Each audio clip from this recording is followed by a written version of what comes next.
Penguin Random House Audio presents Redwood Court Fiction by Délana R.A. Dameron. Read for you by Ashley J. Hobbs and Robin Miles, with Deanna Prince, Aaron Goodson, and Dominic Hoffman. Note to listeners: Redwood Court is a work of fiction. All incidents and dialogue, and all characters, with the exception of some well-known historical figures, are products of the author's imagination and are not to be construed as real.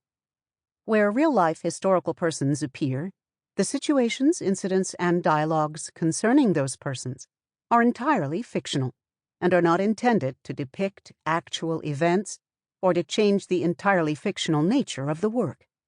In all other respects, any resemblance to persons living or dead is entirely coincidental. Listen. We were good, though we never believed it. Rita Dove, from Thomas and Beulah. Characters: Louise Wheezy Bolton Mosby, born 1937, matriarch. She is the daughter of Lady and Man Bolton of Thompson, Georgia, but has spent the majority of her life in Columbia, South Carolina. Wheezy has an older brother, Peter, of Columbia, and a younger Aunt Hazel of Chicago, Illinois. She marries Tita in 1957. James Tita Mosby, born 1934, patriarch, Korean War veteran. He is the son of Queen and Oscar Mosby of Green Sea, South Carolina. He and Wheezy purchased the house at 154 Redwood Court in the late 1960s. Rena Mosby Tabor, born 1962, first child of Wheezy and Tita. She is born and raised in Columbia, South Carolina. She marries Thomas Major Tabor when she is 17 in 1979. They have two daughters, Sasha and Mika. Thomas Major Tabor, born 1959, first son of Annie and Thomas Tabor. He is raised in Charleston, South Carolina. Major has two older sisters, Jessie and Olive, and a younger brother, Griffin. Uncle Junior, born 1974. Rena's little brother by 12 years. Wheezy's surprise child, born when she is 36. He has a daughter, Destiny. Sasha Sissy, born 1980. Major and Rena's first child, the first grandchild of the family. She is 5 years older than Mika and moves out right after high school to work and make a way for herself. Mika, born 1985. Second child of Major and Rena. She is the baby of the family until Destiny is born in 1997, right before Mika turns 12. Aunt Hazel, Wheezy's aunt, though born several years after Wheezy. Daisy, blood relative of Wheezy on the Bolton side, living in Tampa, Florida. Donnell, Daisy's grandson in Tampa. He is 2 years older than Mika. Redwood Court neighbors: Reggie and Pearl, Tita and Wheezy's immediate neighbors to the left. Mrs. Jackson, neighbor to Reggie and Pearl, 2 doors to the left of 154. Ruby, Tita and Wheezy's immediate neighbor to the right. Aunt Jessie and Uncle Quincy, Tita and Wheezy's neighbors across the street. Major's older half-sister and brother-in-law. Dot, Aunt Jessie's immediate neighbor to the right. Calvin, Aunt Jessie's immediate neighbor to the left. Stories everyone knows and tells. My grandpa Tita says I am the second and last daughter of Rena, who is the only daughter of Wheezy, who is the first daughter of Lady, who is the secret daughter of Big Sis, who was born to Sarah, who came from Ezra, the adopted daughter of Ruth, who adopted her because Ezra was a slave and was sold without her mama. But the story was Ezra's mama had 13 children, depending on who asked, and depending on if you counted those unborn or born dead. Ruth had 5 children, 3 blood, and 2 like Ezra. Tita says when we go back that far, it's hard to know who or what is what. That far back, and it's not a matter of blood relations so much as a matter of who brought up who protected who survived with who. I am writing all of this down.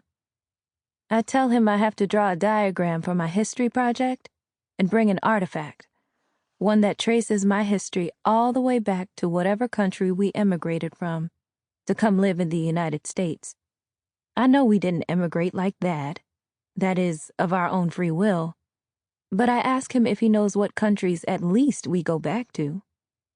Baby, the way I see it, I don't know if us Negroes get to answer that question in this life, he said, pulling the cigarette from the corner of his mouth.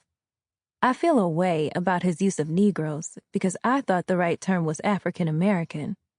That's what I've been taught to use. Tita says ain't nothing African about him but maybe his skin, the way they see him. To me, Negro sounds too close to the N-word, but he says it's clearer to him to define himself this way. Folks saying black these days and meaning not always American. He takes a sip of Sanka coffee I fixed just right, just like he taught me. Hot water, 2 sugars to 3 scoops of the bitter powder. How far back do you know we go? I ask. Jenny, who knows she's Irish American, showed the class the family Bible where her blood relatives were documented back to the 1600s. Tucker, Dutch American, brought his grandmother's doll with tiny wooden shoes, holding flowers that look like teacups on the stems, tulips. Next week, I'm supposed to present whatever I bring to represent the country of my origin. I had asked Daddy to help me first, but he won't no real help. Told me to just make a cowboy doll, since he knows for sure he was born in Texas, what his birth certificate says. That country, if they ask, is America, he goes. I roll my eyes at his answer, but I also understand that it's the only answer he has. I came to Tita to see what he knows. We go back to Georgia for your Grandma Weezy's side, I guess. And for you? Sometimes I like to think we just emerged from the earth like Adam. How we supposed to go back? Don't you want to know more? Where we come from? Where we going? I ask him. He squints at me how he does when he knows I'll be on a list of questions he can't answer. Tita shrugs and says he don't know if he wants to know more. What I know about who on this side of the ocean suffered what they did so I could live the life I got is good enough for me. Waving somebody else's flag ain't gonna give me more purpose than the one I waved in the wars I fought. He pushes himself up a bit on the couch, but doesn't sit upright fully.